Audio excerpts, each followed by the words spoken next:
ছাগল, বিড়ি খাচ্ছিস? তুমিই তো বলো আমার মতো বয়সে তুমি নাকি আগুন খেয়েছো আর কয়লা হেগেছো। ওরে আলু, তোকে বিড়ির আগুনের কথা বলিনি, ওই নক্ষত্রের আগুনে নিজেকে উজ্জ্বল তারকা করতে বলেছি। ফোন। ফোনটা কাট। ঠিক আছে কাটছি। ওরে হারামজাদা, কি করছিস? তুমি তো বললে ফোনটা কাটতে। এই বিচ্ছুলে তোকে একে করবে।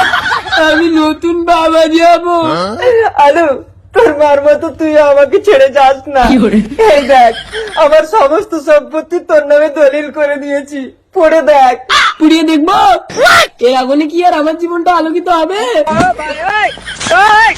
ওরে হারামজাদা, তুই এটা কি করলি, কি করলি? তুমিই তো বললে পুড়িয়ে দেখ। ওরে হারামজাদা, পুড়িয়ে না রে, তোকে পড়ে দেখতে বলেছিলাম। আমি নতুন বাবা যাবো।